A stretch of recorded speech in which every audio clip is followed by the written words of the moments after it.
إن الحمد لله نحمده ونستعينه ونستغفره ونعوذ بالله من شرور أنفسنا ومن سيئات أعمالنا من يهده الله فلا مضل له ومن يضلل فلا هادي له وأشهد أن لا إله إلا الله وحده لا شريك له وأشهد أن محمدا عبده ورسوله يا أيها الذين آمنوا اتقوا الله حق تقاته ولا تموتن إلا وأنتم مسلمون يا أيها الناس اتقوا ربكم الذي خلقكم من نفس واحدة وخلق منها زوجها وبث منهما رجالا كثيرا ونساء واتقوا الله الذي تساءلون به والأرحام إن الله كان عليكم رقيبا يا أيها الذين آمنوا اتقوا الله وقولوا قولا سديدا يصلح لكم أعمالكم ويغفر لكم ذنوبكم ومن يطع الله ورسوله فقد فاز فوزا عظيما أما بعد فإن أصدق الحديث كتاب الله تعالى وخير الهدي هدي محمد صلى الله عليه وسلم وشر الأمور محدثاتها وكل محدثة بدعة وكل بدعة ضلالة وكل ضلالة في النار. أولا فإن شاء الله سيكون الكلام بالفرنسية بعد العصر وبعد المغرب بحول الله عز وجل بالعربية. Assalamu alaikum wa rahmatullahi wa barakatuh. Donc j'introduis en remerciant Inch'Allah la mosquée de Valréas qui a accepté Inch'Allah qu'on vienne faire un dars, un cours proposé aux frères comme aux sœurs Inch'Allah. On demande à Allah subhanahu wa ta'ala que cette réunion bi'iznillahi azza wa jal soit une preuve d'amour entre nous et que ce soit pour nous Yawm al-Qiyamah, le jour où Allah subhanahu wa ta'ala appellera, dans ce jour où le soleil sera rapproché de la tête des créatures à la hauteur d'1 000, comme il a été dit dans le hadith. Allah subhanahu wa ta'ala appellera et dira Aïna al-mutahabbuna bi jalali, où se trouvent les gens qui se sont aimés en ma gloire. Al-yawma udhilluhum fi dhilli al-yawma la dhilla illa dhilli, le jour où je les mets sous mon ombre, le jour où il n'y a d'ombre que la mienne. Et dans un autre hadith authentique, le prophète alayhi salatu wa sallam dit Wajabat mahabbati, c'est un hadith qudusi, Allah subhanahu wa ta'ala dit Wajabat mahabbati, mon amour est de droit, lil mutajalisina fi, pour ceux qui s'assoient en moi, wal mutazawirina fi, et ceux qui se visitent pour moi, wal mutabadhilina fi, et ceux qui s'échangent en moi. Les assises sont nombreuses. À cette heure-ci, d'autres assises ont lieu ici même dans cette ville, dans ce monde, dans cette planète qu'Allah subhanahu wa ta'ala a créée. Mais les assises qui seront pour nous, lana la alayna yawm al-qiyamah, ce sont les assises de ta'a, les assises d'obéissance à Allah subhanahu wa ta'ala. Et notamment celles où on apprend notre religion. Notamment celles où on apprend notre religion. Car même dans les mosquées, il y a des assises qui seront contre les personnes yawm al-qiyamah. Il y a des assises de médisance dans des mosquées, il y a des assises de calomnie. Mais les assises dans lesquelles on évoque la science, on apprend le livre d'Allah subhanahu wa ta'ala, les hadiths du prophète alayhi salatu wa salam, ce sont des assises bihawlillahi azza wa jal qui seront pour nous yawm al-qiyamah. Le sujet de notre muhadara du cours, c'est al-imanu bil qadar, la foi en la prédestinée, en la prédestination. Khayrihi wa sharrihi, qu'elle soit bonne ou mauvaise. Comme vous savez, mes chers frères, donc ce point-là est un pilier de la foi. Tous vous savez cela. Jibril alayhi salam est venu au prophète sallallahu alayhi wa sallam, comme c'est rapporté dans le hadith de Omar ibn al-Khattab, qui est dans Sahih Muslim, que vous trouvez dans Riyad Salihin, que vous trouvez aussi dans les 40 hadiths de l'imam Nawawi. Que dit Omar radiyallahu anhu, baynama nahnu julusun inda rasulillahi sallallahu alayhi wa sallam, alors que nous étions assis auprès du prophète alayhi salatu wa sallam, idh tala'a alayna rajulun, est venu alors un homme, donc est entré un homme, shadid ou bayad thiyab, avec des vêtements très blancs, shadid ou sawad sha'ar, avec des cheveux fortement noirs. La ya'rifuhu minna ahad, personne parmi nous ne le connaissait. Wa la yura alayhi atharu safar, et on ne voyait pas non plus sur cette personne les traces du voyage. فجلس إلى النبي صلى الله عليه وسلم. Il s'assit auprès du prophète صلى الله عليه وسلم. وأسند ركبتيه إلى ركبتيه. Il colla ses genoux aux genoux du prophète صلى الله عليه وسلم. ووضع كفيه على فخذيه.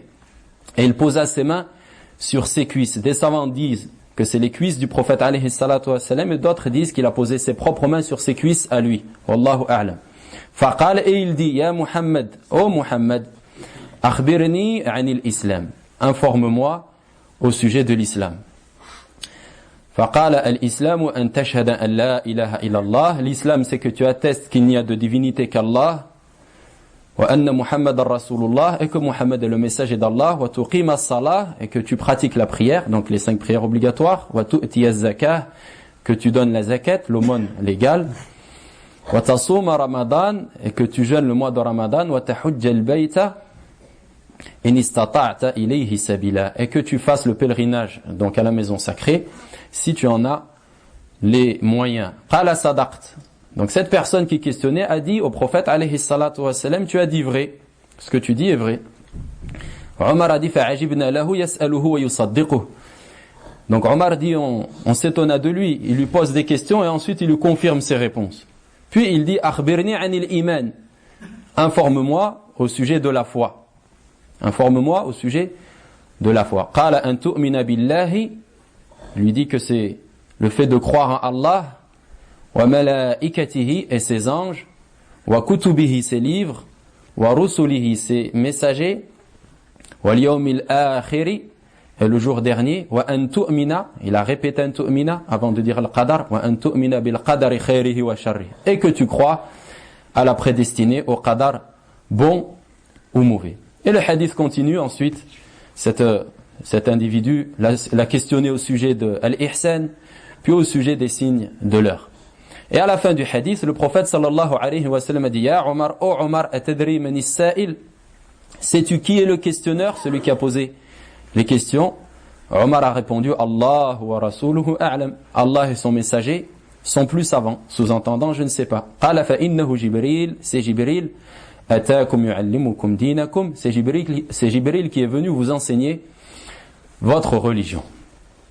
Donc nous, ce qui nous intéresse le plus dans ce hadith-là, c'est la deuxième question. Akhbirni anil iman. Informe-moi au sujet de la foi. Et il a donné 6 piliers.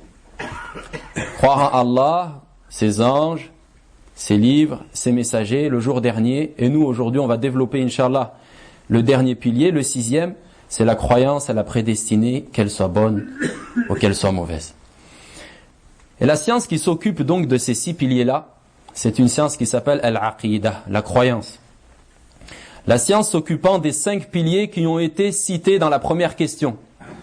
La shahada, la prière, donner l'aumône légale, le jeûne et le pèlerinage. Les 5 piliers de l'islam que tout le monde connaît. La science qui s'occupe de ce domaine-là, c'est ilmul fiqhi. C'est le fiqh. Le fiqh t'explique comment jeûner, comment prier, comment donner ta zakat, quand est-ce que tu dois donner une zakat, etc. À quelle personne tu peux donner ta zakat, à quelle personne tu n'as pas le droit de donner la zakat.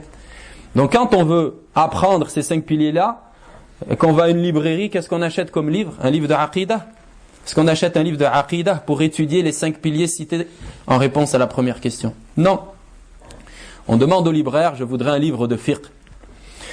En revanche, quand on veut étudier la foi en Allah, en ses anges, en ses livres, etc., les 6 piliers cités en réponse à la deuxième question, qu'est-ce que l'on recherche comme audio, comme vidéo, comme livre? On recherche quelque chose en lien avec la science qui s'appelle al-aqidah, la croyance. La croyance. Et cette science-là, c'est ce qu'il y a de plus important. C'est ce qu'il y a de plus important. Pourquoi? Parce que c'est la base. Notre salut, notre sauvetage dans l'au-delà, sera fonction d'une aqidah bonne ou mauvaise. On peut arriver avec des masses de bonnes actions, avec beaucoup de prières, avec beaucoup de jeûnes, avec beaucoup de avec beaucoup d'aumônes. On peut arriver avec birr al-walidayn, le bon comportement avec les parents. Mais s'il y a une faille au niveau de la aqidah, de la croyance, il se peut que toutes ces bonnes actions-là soient éliminées. وَقَدِمْنَا إِلَى مَا عَمِلُوا مِنْ عَمَلٍ فَجَعَلْنَاهُ هَبَاءً مَنْثُورًا. Et on a pris ce qu'ils avaient fait comme bonnes actions, Allah dit, et on en a fait de la poussière sur laquelle, qui est prise par le vent. Pourquoi? Parce que la croyance était pervertie, corrompue, n'était pas bonne. C'est pour cela que le prophète, alayhi salatu wassalam, dans sa méthodologie, sa pédagogie, qui est même la méthodologie divine avant d'être celle du prophète, alayhi salatu wassalam, à l'échelle de 23 ans de message, le prophète, sallallahu alayhi wa sallam, a travaillé la croyance à la Mecque, afin que les cœurs des compagnons, radiyallahu anhum, après avoir réalisé le tawhid, l'unicité d'Allah subhanahu wa ta'ala, après avoir réalisé l'amour d'Allah dans leur cœur, après avoir réalisé la crainte d'Allah dans leur cœur, ils étaient désormais prêts à accueillir les ordres et les interdits d'Allah subhanahu wa ta'ala qui vont descendre à Médine. C'est pour ça qu'on a peu de halal, de haram à la Mecque, si ce n'est quelques bases fondamentales. Mais c'est à Médine que va descendre le gros de la législation. Et est-ce qu'à la Mecque, les compagnons ne faisaient rien? Est-ce que le prophète alayhi salatu wassalam n'avait pas une prêche? Si, bien sûr. Sur quoi est-ce qu'elle était fondée? De manière majoritaire, prioritaire, sur l'unicité d'Allah subhanahu wa ta'ala, sur la connaissance d'Allah subhanahu wa ta'ala, sur ces notions-là qui, si jamais elles sont absentes de l'individu, ça ne sert à rien qu'il prie. Ou qu'il prie ou ne prie pas, c'est pareil. Qu'il jeûne ou qu'il ne jeûne pas, c'est pareil. Qu'il se comporte bien avec ses parents ou pas, c'est pareil. Peut-être que dans ce bas monde, il y aura un impact. Les parents auront une vie plus tranquille. C'est certain qu'ils préfèrent avoir un enfant qui se comporte bien avec eux. Mais yawm al-qiyamah, toutes ces bonnes actions ne serviront à rien et seront annulées si la aqidah est pervertie et notamment que le tawhid est annulé. C'est pour ça qu'il faut prendre très au sérieux ce domaine-là et se l'enseigner mutuellement. Ça entre dans watawasaw bil haqq, s'entraider mutuellement dans la vérité, que de s'enseigner mutuellement ces choses-là et notamment les piliers de la foi. Donc aujourd'hui, on va développer bi'iznillahi azza wa jal le pilier qui est la foi en la prédestinée d'Allah subhanahu wa ta'ala. Ce pilier-là, comme tous les sujets de la aqidah, il faut le pénétrer avec la mentalité arabe des gens de la Mecque. Qu'est-ce que je veux dire par là? Parmi les nombreuses raisons pour lesquelles Allah subhanahu wa ta'ala a choisi les Arabes de Quraysh pour recevoir le message du prophète alayhi salatu wa salam, c'est que c'était des gens qui avaient une approche intellectuelle du monde qui les entoure, qui leur permettait d'être aptes à obtenir, à recevoir le message d'Allah subhanahu wa ta'ala et du prophète alayhi salatu wa salam. C'était des gens qui, malgré le shirkiyat, etc. qu'ils avaient, ils avaient une certaine fitra par rapport à l'approche de certaines notions. Et notamment la notion du qadar. Le qadar était quelque chose qui était déjà présent au temps d'Al-Jahiliya. Dans la période pré-islamique, les gens avaient la foi à la prédestinée de manière globale comme on va la détailler. Ils avaient certaines failles, mais d'une manière générale, ils croyaient au qadar, ce qu'on appelle communément nous b'darij al-maktoub, même si ce mot il est entre guillemets un peu faux. Al-maktoub, et notamment la compréhension qu'on en a, comme on va le voir. Et quand on dit al-qadar, c'est ce qu'on appelle nous b'darij al-maktoub. Quand on dit ra-maktoub, c'est maktoub, c'est ça, c'est cette notion de qadar.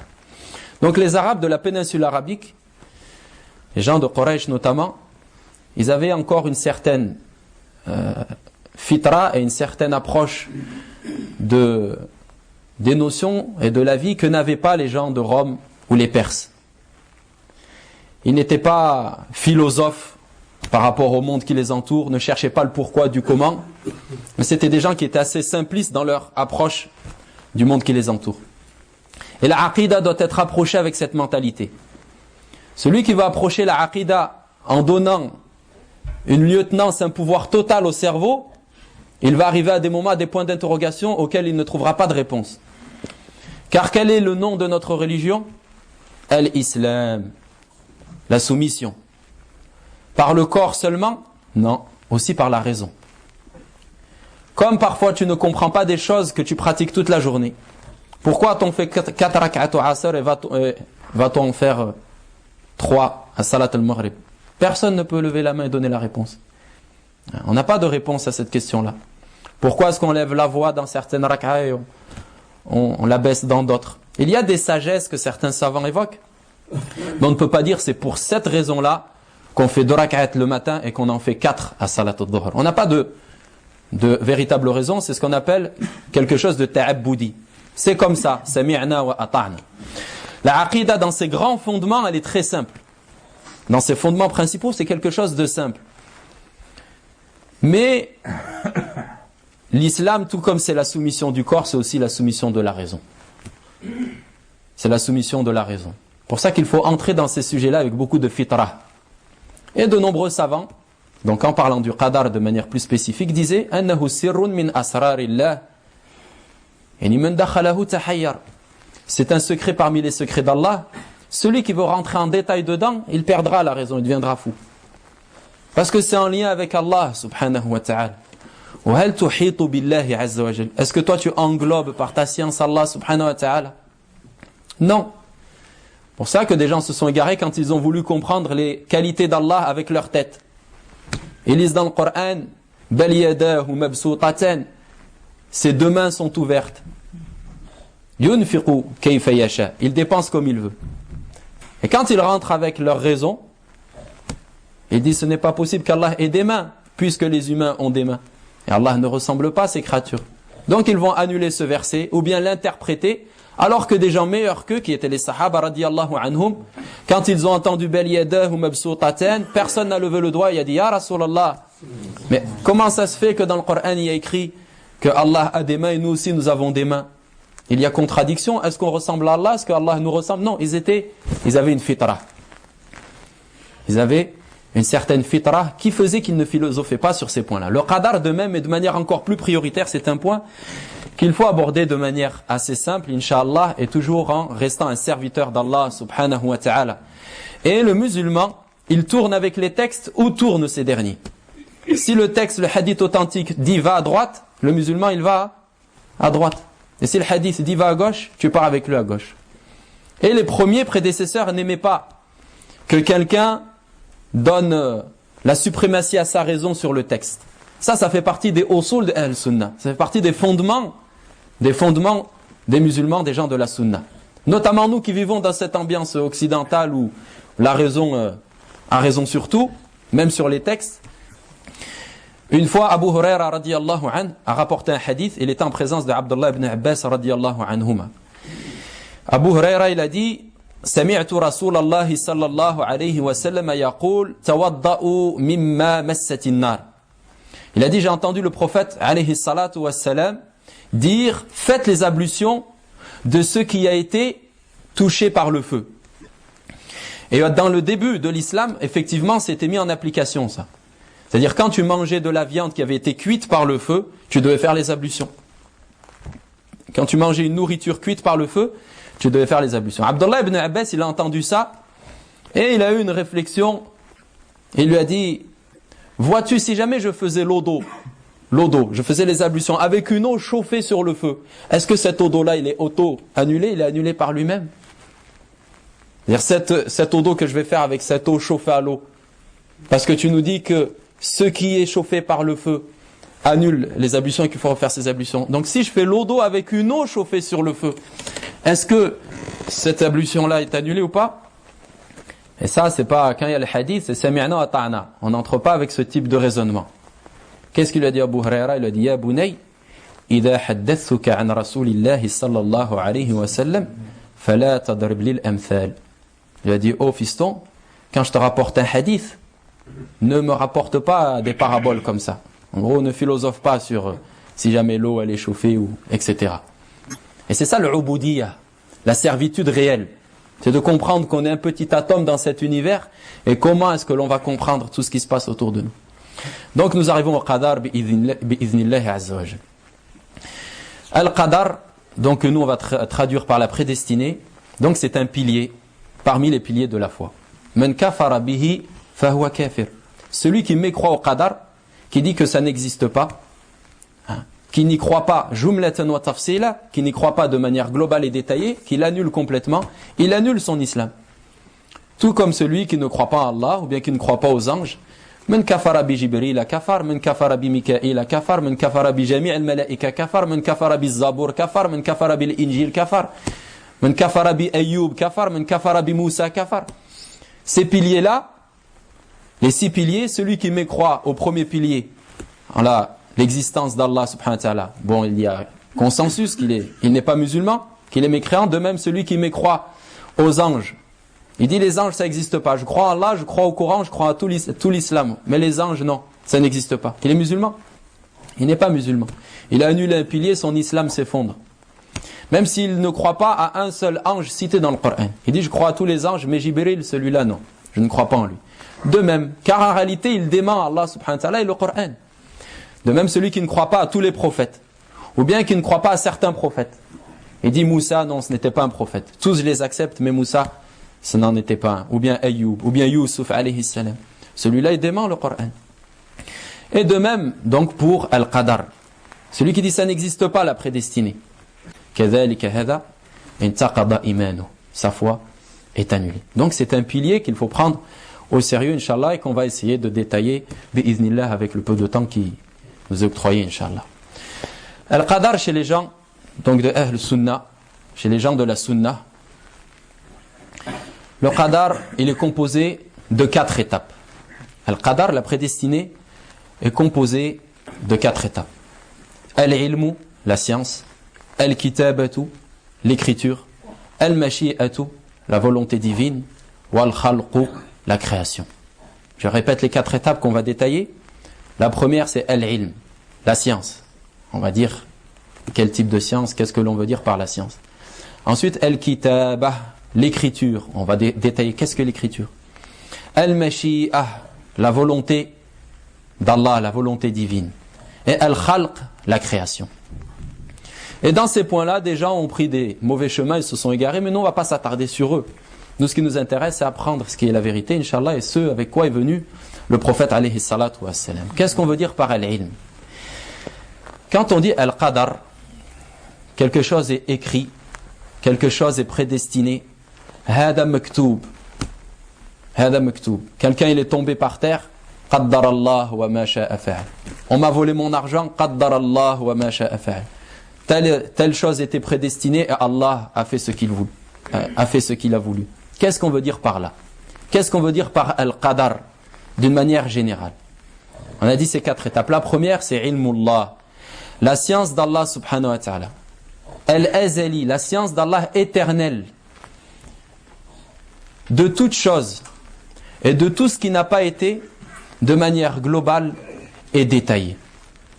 Tout ce qui se passe dans cet univers, tout ce qui se passe dans les cieux, tout ce qui se passe dans la terre, tout ce qui se passe dans le monde visible, dans le monde invisible, tout ce qui s'est passé dans les époques qui nous ont précédés, ce qui se passe maintenant, qui s'est passé aujourd'hui, qui se passera dans le futur, et tout ce qui n'a pas encore été, toutes ces choses-là, Allah subhanahu wa ta'ala les connaît.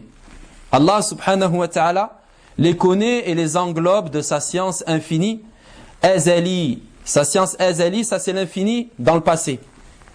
C'est-à-dire qu'Allah subhanahu wa ta'ala a toujours tout su, a toujours tout connu subhanahu wa ta'ala.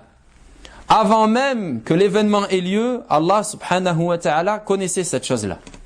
Allah dit Alam ta'lam anna Allah ya'lamu ma fi as-sama'i wal ard.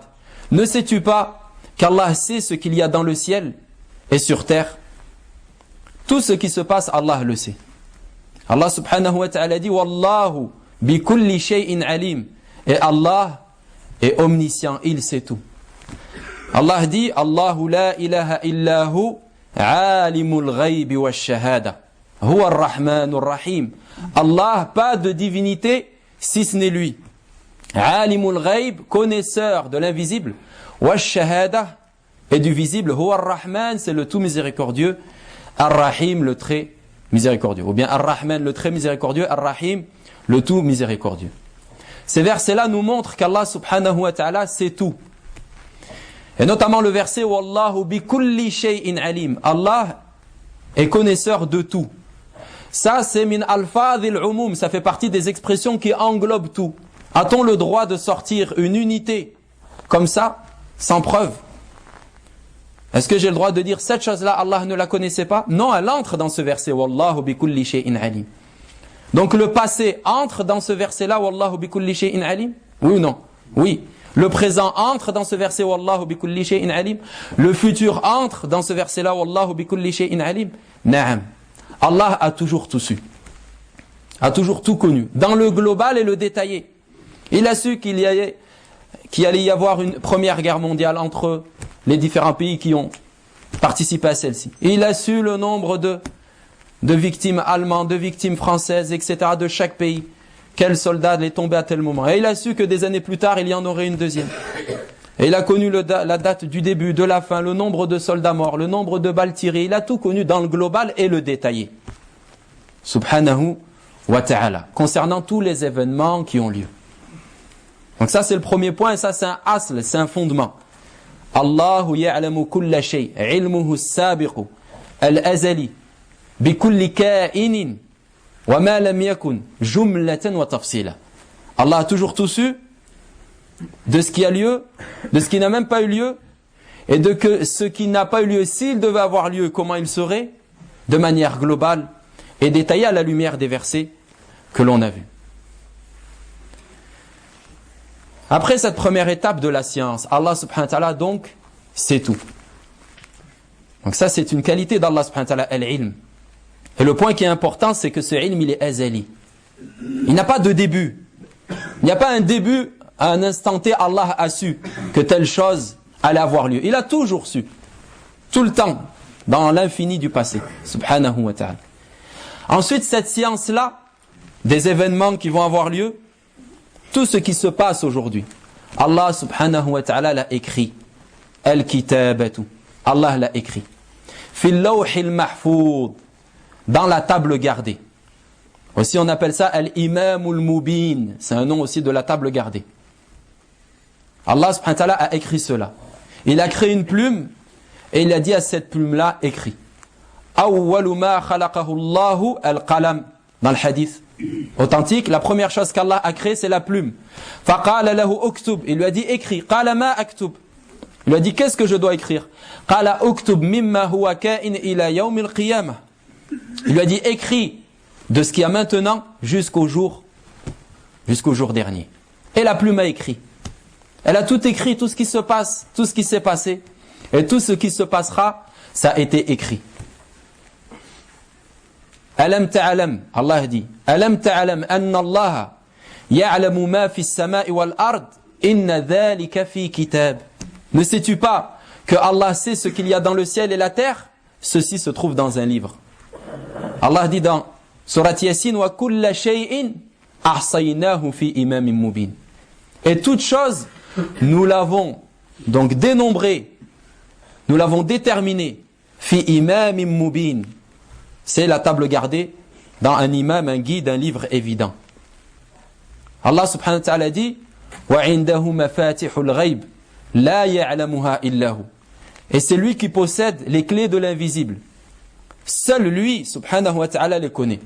Wa ya'lamu ma fil barri wal bahr. Et il sait ce qu'il y a sur terre et dans la mer. Ça aussi c'est des preuves pour la première étape, la science. وَيَعْلَمُ مَا فِي الْبَرِّ وَالْبَحْرِ وَمَا تَسْقُطُ مِنْ وَرَقَةٍ إِلَّا يَعْلَمُهَا. Et il n'y a pas une feuille qui tombe sans qu'il la connaisse. Il sait quelle feuille va tomber, de quel arbre, de quelle branche, à quel moment elle va se détacher, sa trajectoire et où est-ce qu'elle va tomber, à quelle date de manière précise. وَلَا حَبَّةٍ فِي ظُلُمَاتِ الْأَرْضِ وَلَا رَطْبٍ وَلَا يَابِسٍ إِلَّا فِي كِتَابٍ مُبِينٍ.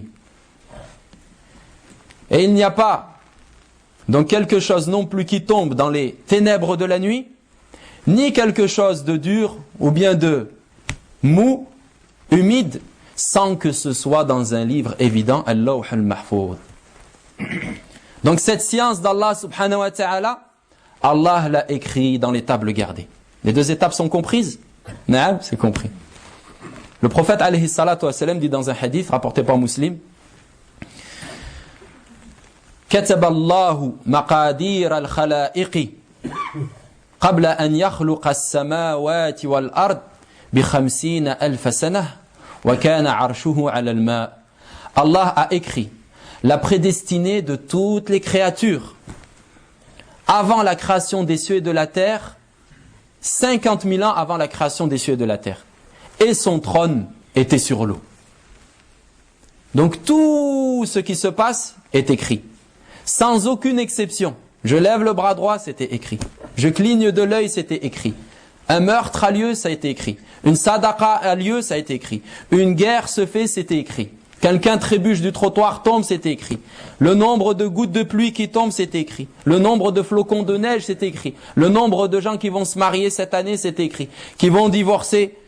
c'est aussi écrit, tout est écrit. Tout ce qui se passe dans l'univers est écrit fil lawhil mahfoud sans aucune exception. Sans aucune exception. Ces deux étapes, elles sont passées et ne pourront jamais changer. Donc tout est écrit et Allah sait tout. Troisième étape, mashi'atullah, la volonté d'Allah subhanahu wa ta'ala. La volonté d'Allah subhanahu wa ta'ala. Lorsque Allah subhanahu wa ta'ala veut donc que quelque chose ait lieu, donc quelque chose qu'il a su, qu'il sait, oui ou non? Oui, il sait tout. C'est son univers, ça. C'est lui le roi, subhanahu wa ta'ala. Il n'y a rien qui a lieu ici sans qu'il le sache. Rien ne peut avoir lieu dans son royaume, son univers, à son insu, subhanahu wa ta'ala. Et est-ce que aussi quelque chose peut avoir lieu qu'il n'a pas écrit? Est-ce que quelqu'un peut aller à l'encontre de ce qu'il y a dans Al-Lawh al-Mahfoud? Non. Donc lorsqu'il veut quelque chose, subhanahu wa ta'ala, donc ça c'est ce qu'on appelle al-mashi'ah, la volonté d'Allah subhanahu wa ta'ala. Et Allah subhanahu wa ta'ala, il a deux volontés. Ça, il faut l'enregistrer pour bien comprendre certaines shubuhat, certaines ambiguïtés que des philosophes ou des littéraires ou autres veulent faire pénétrer chez les musulmans pour nous faire croire qu'on est des fatalistes. ما جابش الله الخدمة ما جابش الله المرأة ناس حتى ل 12 ويقول قدر الله ما شاء فعل. Ça c'est le mafhoum khati' ديال المكتوب. On va comprendre pourquoi. Allah, il a combien de volontés? Iradatan, 2. Une volonté universelle. Une volonté universelle qui est en lien avec la prédestinée. Al-iradatu al-kawniyah al-qadariyah. Sa volonté universelle. Cette volonté-là, obligatoirement, elle a lieu. Quand Allah veut quelque chose universellement, obligatoirement, cette chose-là a lieu. Il n'est pas possible d'aller à l'encontre de la volonté universelle d'Allah subhanahu wa ta'ala. Allah veut qu'une personne meure. Si tout l'univers se réunit pour donner la vie à cette personne, ils ne pourront pas. Que dit le prophète alayhi salatu wa salam, Abdullah ibn Abbas, qui est encore un jeune homme? Il dit walaw ijtama'u, s'ils se réunissaient tous ala an yanfa'uk, pour te faire un bien, lan yanfa'uka illa bi shay'in qad katabahu Allahu lak, il ne pourrait de faire de bien pour toi qu'une chose qu'Allah a écrit pour toi. Donc si Allah a écrit qu'un bien n'allait pas atteindre une personne et que tout le monde se lève et s'entraide mutuellement pour apporter ce bien à cette personne, pourront-ils? Non. L'univers appartient à Allah subhanahu wa ta'ala. La yakunu illa ma yuridu huwa. N'a lieu que ce qu'il veut subhanahu wa ta'ala, lui, de manière universelle. Et le prophète continue et dit à Abdullah ibn Abbas, wa in ijtama'u ala an yadurruk, et s'ils se réunissaient pour te faire un mal, lan yadurruka illa bi shay'in qad katabahu Allahu alayk.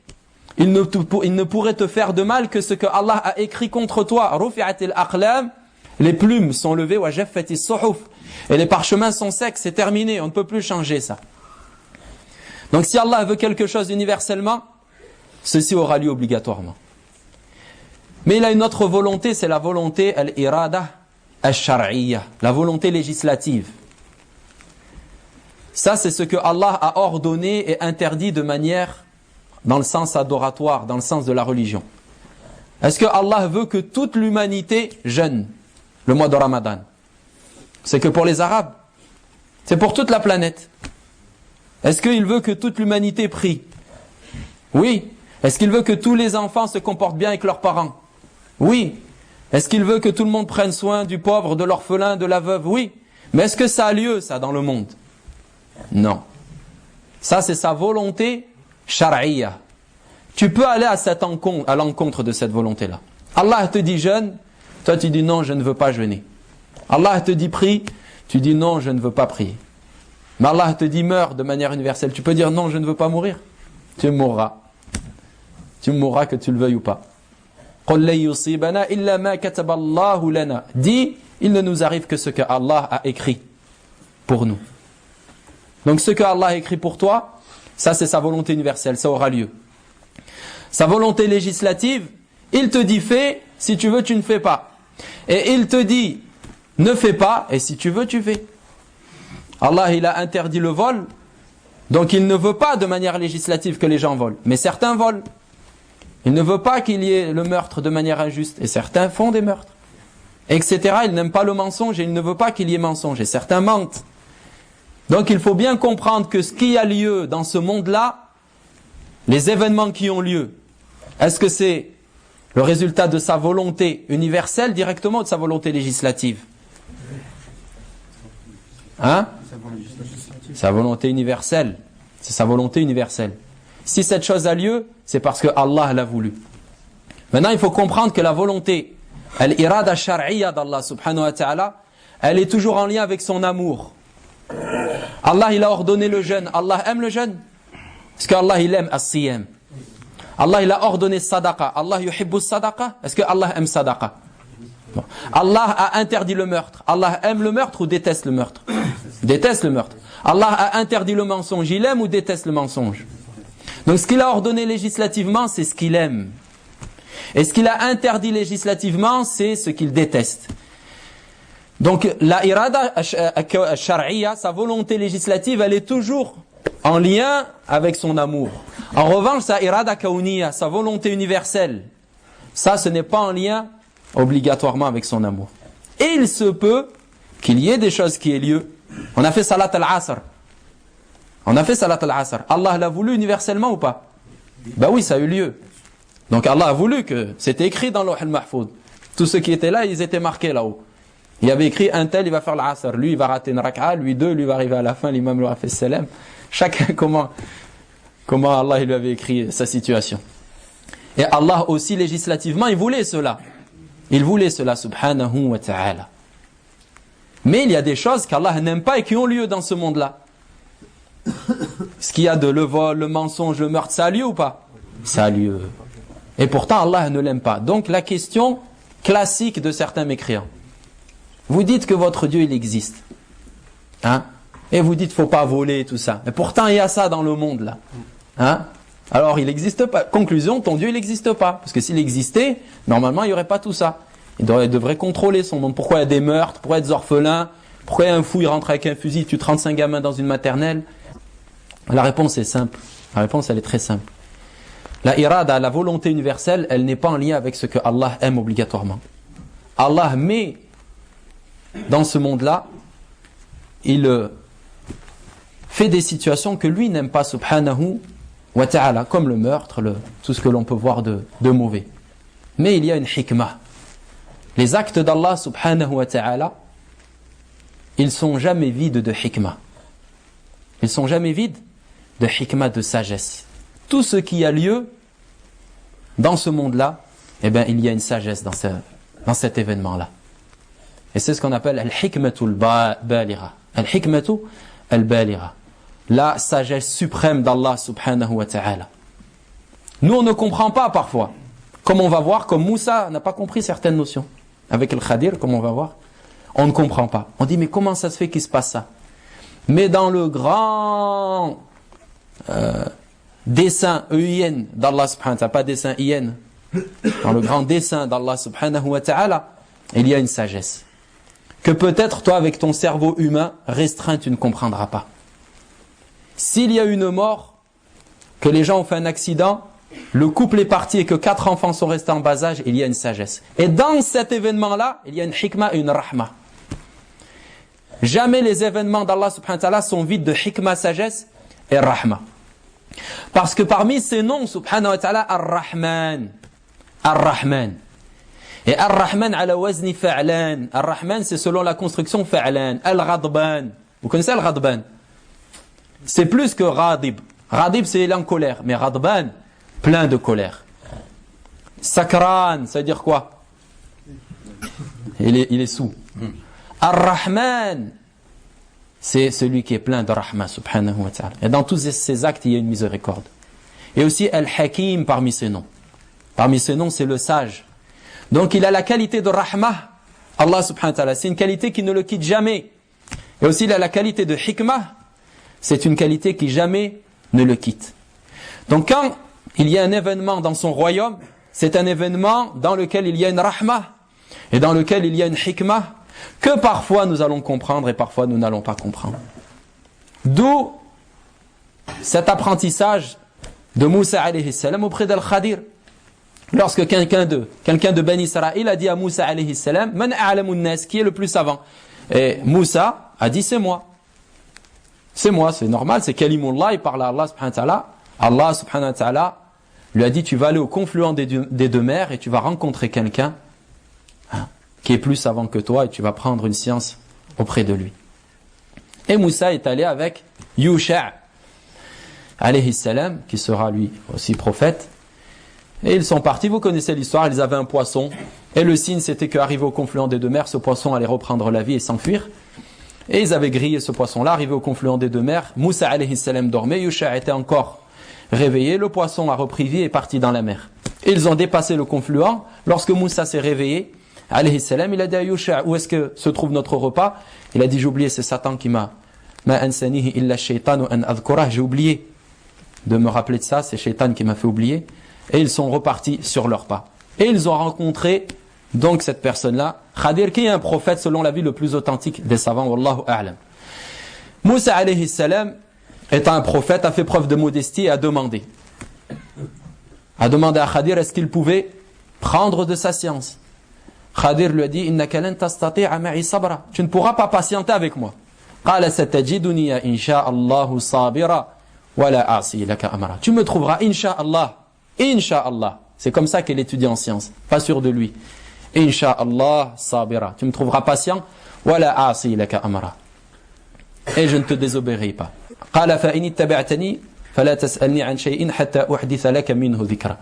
Il a dit, si tu me suis, ne me pose aucune question sur ce qui va se passer jusqu'à ce que moi je te renseigne à ce sujet-là. Fantalaqa. Et ils sont partis tous les deux. Hatta idha rakiba fi as-safinati kharaqaha. Lorsqu'ils sont arrivés dans un bateau, ils sont arrivés auprès d'un bateau et Al-Khadir a fait un trou dans la coque, dans le bateau. Qala akharaqtaha litughriqa ahlaha. Est-ce que tu as fait un trou afin de faire couler les gens de ce bateau? Laqad ji'ta shay'an imra. Tu as fait quelque chose de vraiment cruel. Pourquoi Moussa dit ça? Moussa il a ilm al-sharia, il le raisonne par rapport au halal haram. Ça c'est un bien, il est haram dans la religion d'Allah subhanahu wa ta'ala, d'injustement de faire un trou comme ça. De faire un trou dans un bateau. Qala alam aqul innaka lan tastati'a ma'i sabra. Ne t'ai-je pas dit que tu ne pourrais pas patienter avec moi? Il lui a dit donc ne me prends pas défaut par rapport à ce que j'ai oublié. Excuse-moi, ne rends pas difficile ma situation. Puis ils sont partis. Hatta idha laqiya ghulaman faqatala. Ils ont rencontré un jeune homme et Al-Khadir l'a tué. Ibn Abbas il dit dans Sahih al-Bukhari, c'est Ibn Abbas, c'est pas le prophète sallallahu alayhi wa sallam, il dit qu'il lui a arraché la tête. Allahu a'lam. Il lui dit, est-ce que tu as tué une âme comme ça, pure, zakiyatan, sans droit? Ce que tu as fait, c'est quelque chose de vraiment cruel. Après, il lui a dit, alam aqul laka innaka lan tastati'a ma'iya sabra. Est-ce que je t'ai pas dit que tu ne pourrais pas patienter avec moi? Qala in sa'altuka an shay'in ba'daha fala tusahibni qad balaghta min ladunni 'udra. Il a dit, si jamais je te pose encore une question, encore une seule question, cette fois c'est bon, je ne suis plus dans ta compagnie, tu auras une excuse réelle. فانطلقا حتى إذا أتيا أهل قرية استطعما أهلها فأبوا أن يضيفوهما. Alors ils sont arrivés à un village, ils sont partis, ils sont arrivés à un village et ils ont demandé donc la nourriture et le gîte à ces gens-là. Tout le monde les a refoulés, leur a dit non. Puis ils sont arrivés au bord de la ville. فوجد فيها جدارا يريد أن ينقضه. Ils ont trouvé un mur qui était pas loin de tomber, de s'effondrer. Qu'est-ce qu'a fait Khadir? Il a reconstruit ce mur-là. Qu'est-ce qu'a dit Moussa par rapport à ces gens qui nous ont refoulés? Il a dit, si tu voulais, tu aurais pu au moins prendre un salaire par rapport à ça. Ceci, maintenant c'est fini, c'est la séparation entre moi et toi. Après il a dit, je vais t'informer par rapport à au sujet de quoi tu n'as pas patienté. Puis il lui a donné l'explication. أما السفينة فكانت لمساكين يعملون في البحر فأردت أن أعيبها وكان وراءهم ملك يأخذ كل سفينة غصبا. Il lui a dit, quant au bateau, il a dit, j'ai voulu observer. فأردت أن أعيبها. J'ai voulu moi l'amocher. Il n'a pas dit Allah. Il a dit, j'ai voulu l'amocher. Car il y avait un roi qui partaient en guerre et qui prenaient les bateaux des gens. Donc j'ai voulu l'amocher afin que lorsque les soldats du roi viennent, voient ce bateau, ils disent bon, il n'est pas en service, c'est pas la peine. Donc il y avait une hikmah. Il y avait une hikmah dans cet acte-là. Après il a dit wa amma al-ghulam fa kana abawahu salihayn fa khashina an yurhiqahuma tughyanan wa kufra. Quant au jeune homme, il avait 2 parents qui étaient pieux. Et on a eu peur que donc en grandissant, ce soit quelqu'un qui dépasse les limites et la mécréance et qu'il fasse du mal à ses parents. Fa'arada rabbuka. Qu'est-ce qu'il a dit ici? Ton Seigneur a voulu. Et il a voulu donc leur donner en échange un enfant beaucoup mieux, beaucoup plus pur et beaucoup plus miséricordieux. Concernant le défaut, il a attribué à lui-même. Fa'aratu an a'ibaha. Alors que Allah subhanahu wa ta'ala a voulu cet acte-là. Et ça c'est l'adab. L'adab des gens de la sunna. Et ils attribuent à Allah subhanahu wa ta'ala le bien.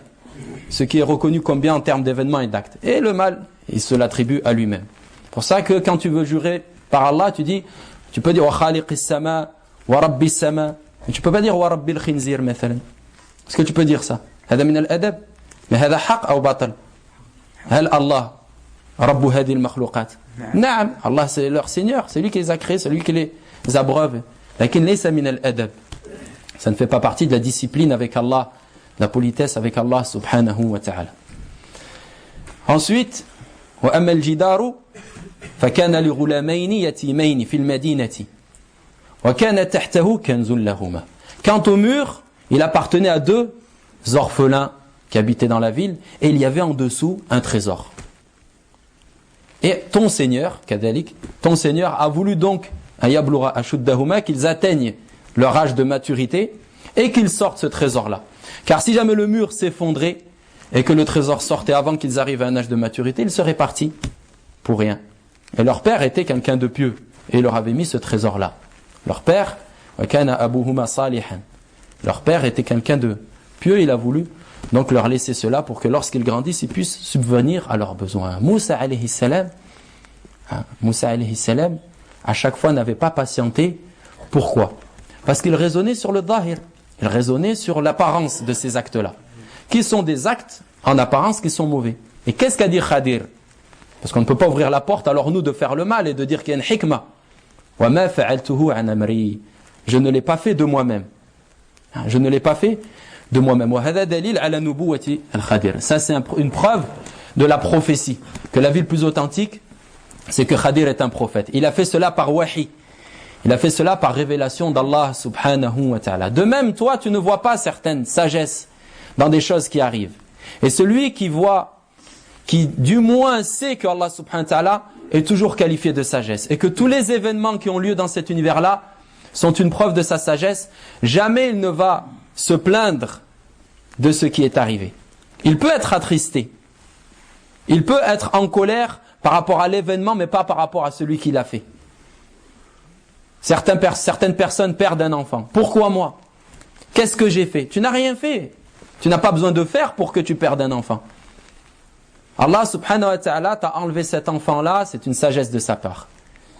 Limada Allahu a'lam. Pourquoi tu ne poses pas la question? La yus'alu amma yaf'al wa hum yus'alun. Il n'est pas questionné sur ce qu'il fait, mais eux sont questionnés. Le serviteur ne dit pas Allah pourquoi. La ya'taridu ala Allah. Jamais il ne contredit et dit à son Seigneur pourquoi est-ce que tu as fait ça. Bal hada min al-kufr an ta'tarid ala Allah. C'est de la mécréance que de dire à Allah pourquoi est-ce que tu m'as fait ça et se plaindre. Mais cela n'empêche pas d'être triste. Cela n'empêche pas de pleurer. Cela n'empêche pas non plus de se mettre en colère lorsqu'une mauvaise chose arrive. Le prophète alayhi salatu wa salam a perdu son fils Ibrahim. Qu'est-ce qu'il a dit? Innal 'ayna la tadma'. L'œil coule de larmes. Wa innal qalba la yakhsha'. Et le cœur, il est épris d'émotion. Wa inna bi firaqika ya Ibrahim la mahzunun. Et nous sommes, ô Ibrahim, par ta séparation triste. Donc est-ce que cet événement l'a rendu triste? Naam. Mais est-ce qu'il s'est mis en colère contre l'acte divin? C'est pour ça qu'il y a une différence entre al-qada, qui est l'acte d'Allah subhanahu wa ta'ala, et al-maqdi, qui est le décrété. Le décret, il vient d'Allah. Narda bihi. On agrée l'acte divin à 100%. Mais ce qui arrive en tant qu'événement, tu vas être triste. Et de même, le prophète alayhi salatu wa salam se mettait en colère quand un haram était fait. Il est rentré chez lui. Aïcha radiyallahu anha avait des rideaux dans lesquels il y avait des êtres vivants, animaux ou autres. Il a dit, Ya Aïcha, inna ashaddi an-nasi 'adhaban yawm al-qiyamah al-musawwirun. Et il s'est énervé jusqu'à ce que son visage a rougi. Il a dit, oh Aïcha, les gens qui auront le châtiment le plus dur yawm al-qiyamah, ce sont les représentateurs. Donc le musulman se met en colère et attristé, il vit, il est en interaction avec les événements qui l'entourent, mais jamais il ne se met en colère contre son Seigneur, subhanahu wa ta'ala. C'est pour ça que certains récits sont rapportés par certains soufis exagérateurs et des savants les réfutent. Comme par exemple Al-Fudayl ibn Iyad. Il est rapporté que lorsqu'on lui a annoncé que son fils était mort, il a éclaté de rire jusqu'à ce qu'on ait vu ses molaires en signe d'agrément de la prédestinée d'Allah. Ça c'est faux. On lui dit ton fils est mort, il a rigolé. Par agrément du qadar. Ce n'est pas possible. Le prophète alayhi salatu wa sallam a pleuré. C'est quelque chose qui n'est pas acceptable même par la raison humaine. Ce n'est pas parce que tu agrées ce que Allah t'a écrit que tu vas rire de la mort d'un proche. Donc tu vas être heureux de la mort d'un proche. Non, abad. Donc on a vu 3 étapes. La science, l'écriture, ensuite la volonté d'Allah. Tout ce qui se passe, Allah l'a voulu, universellement ou législativement. Ou bien on n'a rien compris là depuis le début, c'est trop compliqué. Universellement, il n'a pas voulu législativement. Il n'a pas voulu législativement. Et celui donc qui va à l'encontre de la volonté législative d'Allah subhanahu wa ta'ala, eh ben il est dans le péché. Il est dans le péché. C'est pour ça que la volonté d'Allah subhanahu wa ta'ala universelle, on dit elle est en lien avec sa rububiyyah, sa seigneurie. C'est pour ça que les événements qui ont lieu, tu vas surtout être en interaction avec eux de par ton cœur. De par ton cœur. La mort d'un proche, la maladie d'un enfant, la perte d'un parent, la perte de ton travail. Allah l'a voulu, kawniyyan qadariyan. Allah l'a voulu de manière universelle. Tarda. Et ça va être en lien avec le sabr. Et le sabr, il y a plusieurs degrés. Il y a d'abord le sabr, la patience. Ça, c'est entre guillemets 10 sur 20. Je me plains pas. Ni par la langue, ni par les membres.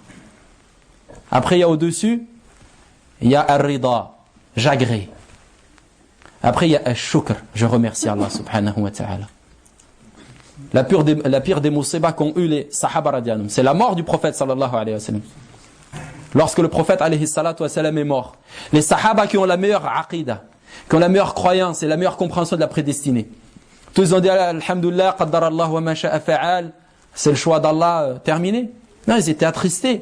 Certains, ils ont même perdu la tête au point de ne même plus rendre le salam à ceux qui leur passaient le salam. Qu'a dit Omar? Omar, de par cet événement, il monte sur le minbar et il dit que le prophète Mohammed alayhi salatu wa sallam est parti. Il va revenir et couper la tête des hypocrites. Il est parti comme est parti Moussa chez son Seigneur. Et Abu Bakr est venu. Il lui a dit, Ijlis, assieds-toi.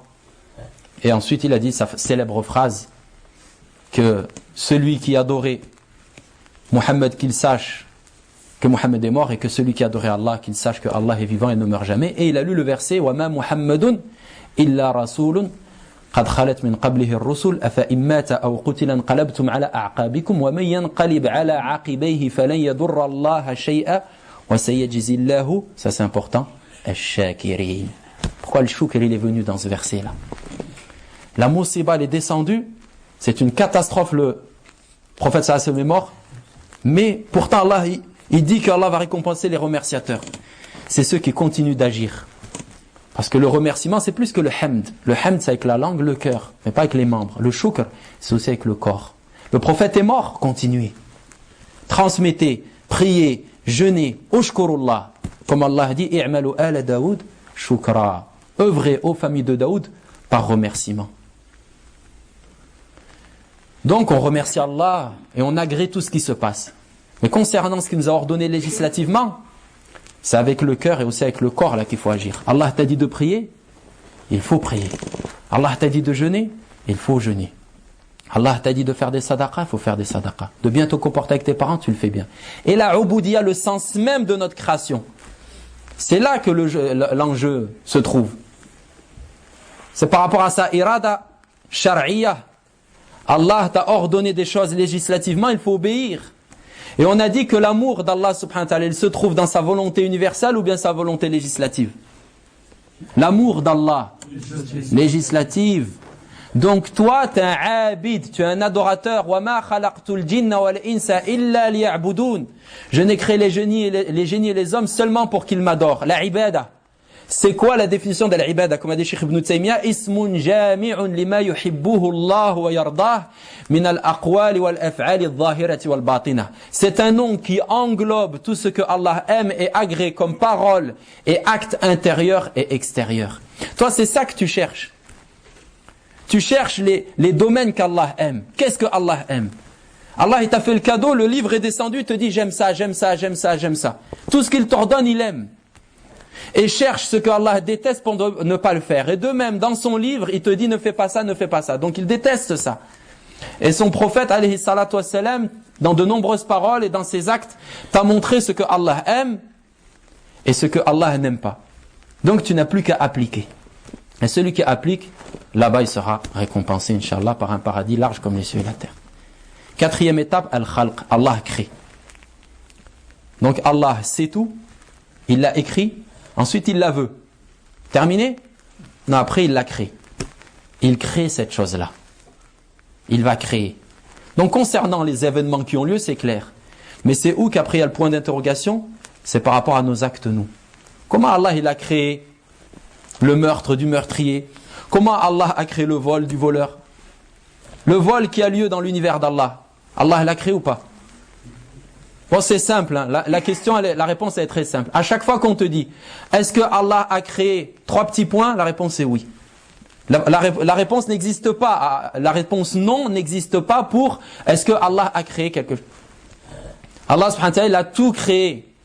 Wallahu khaliqu kulli shay.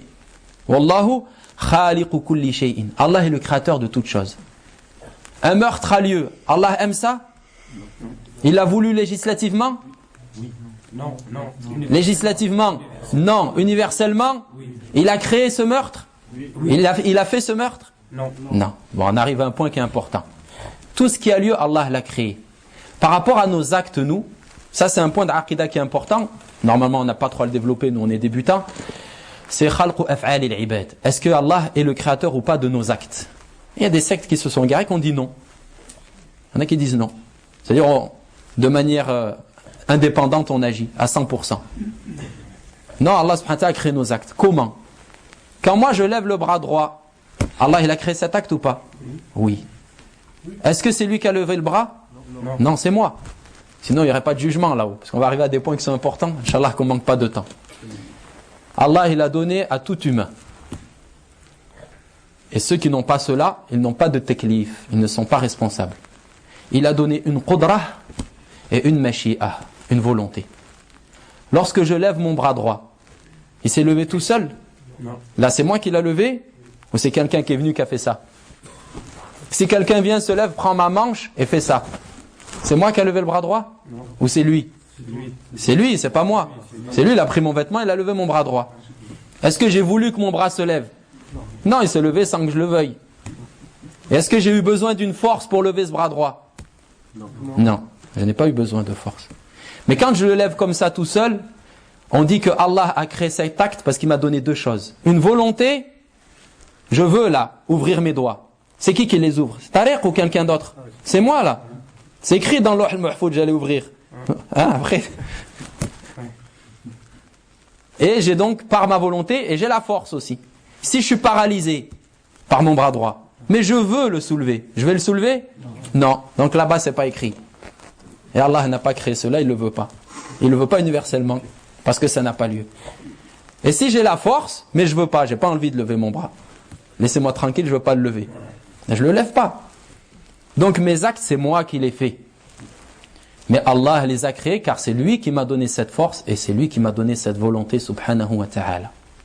Donc on arrive à un autre point qui est important, c'est al-ihtijaj ou bil-qadar. Est-ce qu'on a le droit de se cacher derrière? Je ne vais pas dire le qadar, bil-ani, al-maktoub. Est-ce qu'on a le droit? Hein? On a le droit? Je fais un meurtre, maktoub. Ah, laisse-moi tranquille, la Mektoub, c'est là-haut, dans le Lawh al-Mahfouz, je peux rien y faire, moi. C'est pas de ma faute. C'est possible, ça? Non. Allah, il a parlé de ces gens-là dans le Coran. سيقول الذين أشركوا لو شاء الله ما أشركنا ولا آباؤنا ولا حرمنا من شيء. Et les associateurs diront, si Allah avait voulu, on n'aurait pas fait de shirk, et ni nos pères, et on n'aurait pas interdit. Donc des choses qui sont licites, on n'aurait rien rendu illicite. Allah il a répondu, كذلك كذب الذين من قبلهم حتى ذاقوا بأسنا. De même, c'est ainsi qu'ont menti les gens qui les ont précédés jusqu'à ce que notre mal les a touchés. Qu'est-ce que dit Allah subhanahu wa ta'ala dans le verset suivant? قُلْ هَلْ عِنْدَكُمْ مِنْ عِلْمٍ تُخْرِجُوهُ لَنَا إِنْ تَتَّبِعُونَ إِلَّا الظَّنَّ وَإِنْ أَنْتُمُ إِلَّا تَخْرُصُونَ. Dit, est-ce que vous avez une science? Donc sortez-la nous. Cette science comme quoi vous savez que Allah subhanahu wa ta'ala ne voulait pas que vous fassiez ces choses-là. Est-ce que vous avez lu Al-Lawh al-Mahfouz pour pouvoir dire ça? Est-ce que vous avez une science? قُلْ فَلِلَّهِ الْحُجَّةُ الْبَالِغَةُ. Dit, c'est à Allah subhanahu wa ta'ala qu'appartient l'argument absolu. L'ihtijaj bil qadar, pourquoi est-ce qu'il est impossible? Pourquoi est-ce que quelqu'un, après avoir fait le péché, il ne peut pas dire, ah moi j'y suis pour rien, c'est pas de ma faute, mektoub. Pourquoi est-ce qu'il ne peut pas? Pour une raison qui est très simple. Personne n'a la réponse? C'est parce qu'il ne connaît pas le qadar, il ne le connaît pas. S'il avait lu dans Lawh al-Mahfouz que telle chose est écrite, là c'est clair, il sait son avenir. Donc là, il n'y a plus rien à faire. Mais là, il ne sait pas. La personne ne sait pas si elle va aller au paradis. Elle ne sait pas si elle va aller en enfer. Elle ne sait pas si elle va mentir demain. Donc est-ce qu'il peut voler et dire c'était maktoub, qaddar Allah wa ma sha'a fa'al? Non. Et il est rapporté dans un récit, wallahu a'lam s'il est authentique, qu'un voleur a été rapporté à Omar. On a amené à Omar un voleur pour lui couper la main droite. Il a dit, ya amir al-mu'minin, ataqta'u yadi wa qad saraqtu bi qadarillah. Ô commandant des croyants, est-ce que tu vas me couper la main alors que j'ai volé par prédestiné? Qala saraqta bi qadarillah wa naqta'u yadaka bi qadarillah. Il a dit, tu as volé par prédestiné, on va te couper la main par prédestiné. Donc on ne peut pas se cacher derrière la prédestinée. Et hadil kalima, ce qu'ils ont dit, kalimatu haqqin urida biha batil. C'est vrai, law sha'a Allahu ma ashrakna. Si Allah avait voulu, on n'aurait pas fait de shirk. C'est vrai. Allah a dit, walau sha'a Allahu ma ashraku wa ma ja'alnaka alayhim hafiza wa ma anta alayhim biwakil. Si Allah avait voulu, il n'aurait pas fait d'associationnisme. Il n'aurait pas fait de shirk. Donc on arrive encore à un autre point. Est-ce que on est libre d'agir ou pas? Est-ce qu'on est dans le jabr? Est-ce qu'on est dans le fatalisme total? Comme on dit certaines sectes. Al-Jabriya. Certains ont dit ça. Est-ce qu'on est là-dedans? C'est-à-dire, maintenant, c'est écrit. Je vais aller au paradis ou en enfer. Ça a rien que j'agisse. Pourquoi je me casse la tête? C'est écrit. Est-ce que on entre dans cette logique-là? Non. Parce que tu ne sais pas si ton devenir est le paradis ou l'enfer. Le prophète alayhi salatu wassalam, à son époque, il a dit ma min nafsin illa wa yu'lamu makanuha min al-jannati aw an-nar. Il n'y a pas une âme sans qu'on connaisse sa place au paradis ou en enfer. Sahaba qalu ya Rasulallah fima al-amal afala nattakil ya Rasulallah, pourquoi agir alors? On n'a qu'à s'en remettre donc au mektoub, au qadar. Qala i'malu, il a dit agissez. Fa inna li kulli muyassarin aw fa kullun muyassarun lima khuliqa lah. Chacun se verra faciliter le chemin pour lequel il a été créé. Puis il a lu le verset fa amma man ittaqa wa saddaqa bil husna fasanuyassiruhu lil yusra. Quant à celui qui croira et qui rendra véridique, qui saddaqa bil husna fasanuyassiruhu lil yusra, on lui facilitera donc le chemin du bien. Wa amma man bakhila wastaghna, quant à celui qui va faire preuve d'avarice et se passer, wastaghna wa kadhaba bil husna, qui démentira donc le message, fasanuyassiruhu lil usra, on va lui faciliter le chemin donc vers l'enfer. Donc Allah subhanahu wa ta'ala sait est-ce qu'on va au paradis ou en enfer. Oui. Na'am, il le sait. Et est-ce que nous, à cause de ça, alors on n'agit plus et on rentre dans une logique fataliste? Non, abadan. Abadan. Pour ça qu'il y a plusieurs taqdir. J'essaie de finir avec ça. Le taqdir d'Allah subhanahu wa ta'ala, il a lieu donc il y a 4 catégories. Là on a vu le qadar, c'est 4 niveaux. Qui les répète? Qui peut les répéter? C'est simple, entre nous, on se trompe, c'est pas la fin du monde. La science éternelle d'Allah, du global et du détaillé, de tout ce qu'il y a, il n'y a pas. Deuxième, l'écriture. Troisième, volonté quoi? Divine, mais je veux maintenant un adjectif en plus, parce qu'il y en a 2. Universel d'Allah subhanahu wa ta'ala. Quatrième, la prédestinée. la création, il a créé. Al-Khalq. Concernant mes actes à moi, Allah les a créés. Comment est-ce qu'on traduit ça? Il a créé mes actes. Il m'a donné 2 choses. La volonté et la force. Le voleur, il a voulu voler. C'est pour ça que la charia ne prend pas à défaut celui qui a été involontaire. La tu'akhidna in nasina aw akhta'na. Celui qui a fait involontaire, c'est pas comme le volontaire. Le voleur, il a voulu voler et il avait la force de voler. Allah lui a donné ces 2 choses-là. Donc c'est de son choix qu'il a volé. Mais il y avait le choix divin, universel, pas législatif que lui vole. Car ce vol-là, il entre dans une hikmah absolue, divine, que nous on ne comprend pas. Qu'on ne comprend pas. Même si c'est du mal, c'est pour ça qu'on dit sharrihi wa khayrihi. An tu'mina bil qadari khayrihi wa sharrihi. Que tu crois en la prédestinée bonne ou mauvaise, ça c'est à notre échelle. C'est à l'échelle du maqdi, de ce qui a lieu. Mais à l'échelle de l'acte divin, est-ce que Allah subhanahu wa ta'ala fait du mal? Est-ce que ces actes peuvent être qualifiés de mauvais? Abadan. Le prophète sallallahu alayhi wa sallam dit dans Dua wa sharru laysa ilayk. Le mal ne t'est pas attribué. Mais comment? Il y a des meurtres, il y a des tremblements de terre, des innocents qui meurent, des orphelins, des gens qui se font voler, violer, etc. Et tu me dis que les actes divins sont tous du bien. Na'am, ce mal qui est à ton échelle, toi, du décret, est mauvais. Pour l'acte divin, c'est un bien plein de rahma et plein de sagesse. Qu'on comprend ou qu'on ne comprend pas. Le taqdir d'Allah subhanahu wa ta'ala, on finit. Il y a taqdirul am, la grande prédestinée générale, c'est celle qu'on a vue.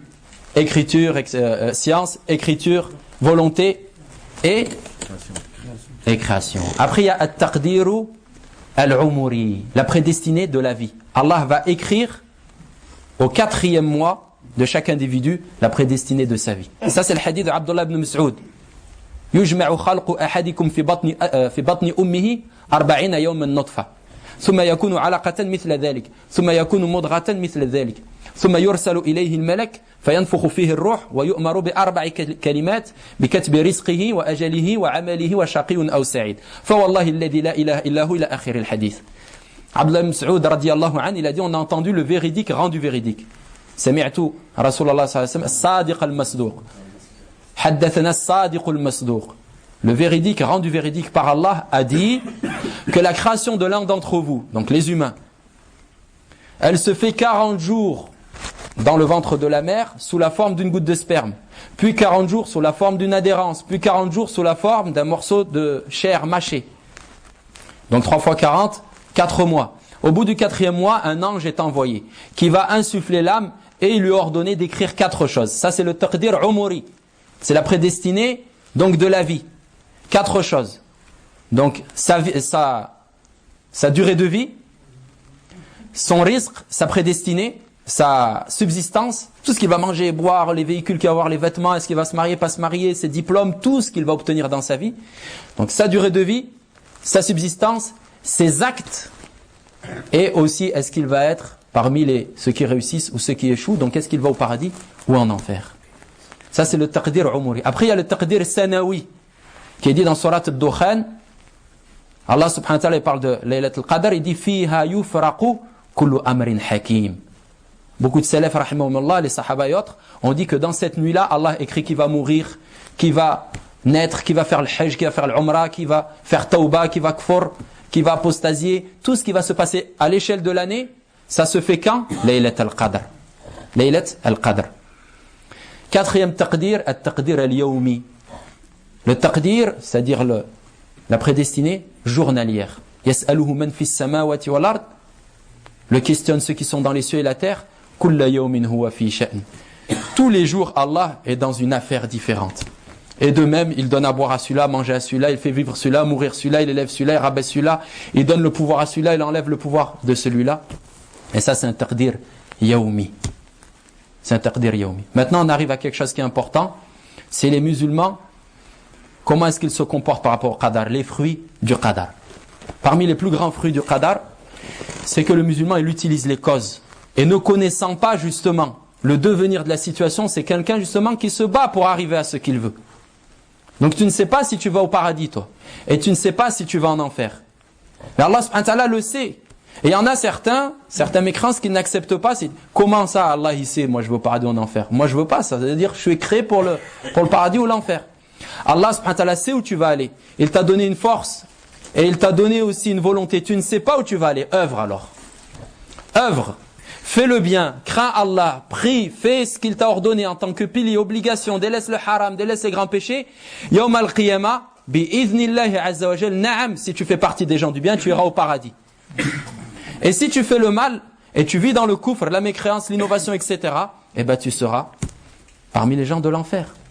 Donc il ne faut pas comprendre que c'est quelque chose qui est écrit, dans le sens où même où tu vas à l'encontre de ça, eh ben pour toi c'est cuit. Donc tu vas être pieux toute ta vie, tu vas faire la prière, tu vas faire ton hajj, tu vas être quelqu'un qui aime Allah, qui craint Allah, Yawm al-Qiyamah, on regarde la liste, pas de chance, t'es écrit dans ceux qui devaient aller en enfer, va brûler. Et l'autre, il est dans le kufr toute sa vie, et il fait les péchés, grands comme petits. Yawm al-Qiyamah, bah, t'as de la chance, toi. T'étais dans la liste de ceux qui ont au paradis. Allez, va te faire plaisir éternellement. Non, c'est pas comme ça. Allah subhanahu wa ta'ala connaît le devenir de chacun, mais le devenir de chacun sera fonction de leurs actes. Sera fonction de leurs actes. Ça, c'est le premier fruit. On œuvre. Donc, le musulman, il cherche du travail. Le travail pas venir à la maison. Il y en a certains aussi, par rapport au mariage. Par rapport au mariage, ils pensent que la femme va venir taper à la porte. Non, akhi. Il faut que tu fasses les causes comme Allah subhanahu wa ta'ala te l'a ordonné. Les causes pour trouver une femme. De même pour avoir des enfants. C'est maktoub, tu vas avoir des enfants ou pas? Est-ce que c'est dans le qadar? Et est-ce que je peux dire alors comme c'est écrit dans le al-Mahfoud, donc je me marie ou je me marie pas, j'ai des rapports ou j'ai pas de rapports, c'est pareil ça. J'aurai les enfants. Non. Comme il rapporte une nukta hakada. Ils disent qu'un élève est venu voir son cheikh, certains disent comme et il disait, ya cheikh, fais-moi dua pour qu'Allah subhanahu wa ta'ala me donne des enfants. Il disait d'accord, il faisait dua dans Qiyam al-Lil, dans le sujoud et tout. Le cheikh, un an plus tard, son élève est venu, il a dit, ya cheikh, j'ai toujours pas d'enfant, subhanallah, j'ai pas d'enfant. Il a dit Allah Akbar. Il lui a dit, t'es marié? Il lui a dit non. Il lui a dit, va déjà. Il dit, va te marier, et après je te ferai dua, Inch'Allah. Donc la compréhension du qadar, elle est importante. Ça c'est le premier fruit. Deuxième fruit, donc premier fruit, les musulmans ils agissent. Parce que certains, ils veulent faire croire qu'on est une umma du fatalisme. Napoléon, il est entré avec ça en Égypte. Il faut le savoir ça. Napoléon, il a conquis l'Égypte, il leur a dit, Ji'na bi qadarillah. Ah oui, d'accord, marhaba bik. Il a dit, on est venu par prédestiné d'Allah, ils ont mis le tapis rouge. Parce que s'il y a une mauvaise compréhension du qadar, on rentre dans la fatalité. Il y a des gens comme ça. Il a quelque chose, il a le cancer, mais c'est Allah ghalib. Oui, Allah ghalib, qadar Allah, mais fais les sabab pour qu'Allah te guérisse. Il y a il y a la médecine, etc. Donc, premier fruit, on agit pour, Inch'Allah, bi'iznillah, améliorer notre situation, pour que la communauté soit élevée, comme ça a été le cas des Sahaba radhiyallahu anhum. Deuxième chose, c'est que le musulman et la musulmane sont heureux. Le prophète alayhi salatu wa sallam dit dans le hadith, c'est Suhaib qui dit que le prophète alayhi salatu wa sallam a dit ajaban li amri al-mu'min. Qu'est-ce que la situation du croyant est étonnante. Wa laysa dhalika li ahadin illa lil mu'min. Et ceci n'est le cas que du croyant. In asabathu as-sarra shakara fa kana khayran lah. Si un bien lui arrive, il obtient quelque chose, alors il remercie et c'est encore un bien pour lui. Wa in asabathu darra, et si un mal lui arrive, sabara fa kana khayran lah. Il patiente, si un mal lui arrive, il patiente et c'est un bien pour lui. Et écoutez bien, وَلَيْسَ ذَلِكَ لِأَحَدٍ إِلَّا لِلْمُؤْمِنِ. Et ceci n'est le cas que du croyant. Allah dit, Surat al-Hadid, مَا أَصَابَ مِن مُصِيبَةٍ فِي الْأَرْضِ وَلَا فِي أَنفُسِكُمْ إِلَّا فِي كِتَابٍ مِّن قَبْلِ أَن نَّبْرَأَهَا إِنَّ ذَلِكَ عَلَى اللَّهِ يَسِيرٌ. Il n'y a pas quelque chose qui a lieu dans la terre ou en vous-même sans que ce soit dans un livre, donc écrit, avant qu'on ne le fasse apparaître. Ceci est facile pour Allah. Ensuite, Allah subhanahu wa ta'ala ramène l'âme at-ta'lil, likayla. La raison. Pourquoi est-ce que il y a Cette prédestinée, parmi les raisons de cela, لكي لا تأسوا على ما فاتكم ولا تفرحوا لكي لا تأسوا على ما فاتكم ولا تفرحوا بما آتاكم والله لا يحب كل مختال فخور. Afin que vous ne soyez pas attristés et désespérés de ce qui vous a raté. T'as raté ton diplôme, t'as demandé une sœur en mariage, elle t'a refoulé, t'as dit non, t'as passé ton permis je ne sais combien de fois, t'arrives pas à l'avoir, t'arrives pas, etc. Tu cherches du boulot, tu n'arrives pas. لكي لا تأسوا على ما فاتكم. Le musulman jamais ne se désespère car il sait que son Rabb, on avait dit deux choses importantes, tous ces actes sont qualifiés de rahma et de hikmah, de miséricorde. Tu fais l'école, si tu ne trouves pas de travail, c'est une rahma, c'est une miséricorde et il y a une sagesse. Tu cherches à te marier, tu ne trouves pas, c'est une rahma pour toi et il y a une sagesse, etc. etc. Tout ce qui t'arrive. Et que vous ne fassiez pas preuve d'orgueil et d'illusion de ce que vous obtenez. Car ce que tu as obtenu, si tu es un petit peu plus intelligent que la moyenne, tu as des bons diplômes universitaires, ou qu'alhamdoulilah, tu as une femme et Allah t'a donné des enfants, et tu as des frères à côté, ils sont mariés depuis des années, ils n'arrivent toujours pas à avoir d'enfants. Attention que tu crois que ça vient de toi. Et ça, c'est Aïn al-Tawhid, c'est ça l'unicité d'Allah. Abdullah ibn Abbas, et il disait Al-Qadaru nidam al-Tawhid. Al-Qadaru nidam al-Tawhid. Le Qadar, c'est l'organisation du Tawhid. Afin que tu ne désespères pas, mais aussi que tu ne t'enorgueillisses pas. C'est moi le plus fort, c'est moi le meilleur, etc. Ce qui est le cas des mécréants, qui n'ont pas cette croyance-là. Lorsqu'ils obtiennent quelque chose, ils ne supportent pas, tu dis remercie Allah, remercie le bon Dieu, il t'a donné. Dis non, mais c'est moi. C'est moi, c'est mon intelligence, c'est ma force, etc. Et en revanche, quand il leur arrive un mal, c'est quoi? Ils cherchent l'accusé. Il faut accuser quelqu'un pour pouvoir lui coller le problème. Mais le musulman, non. Yansibu kulla shay ila Allah.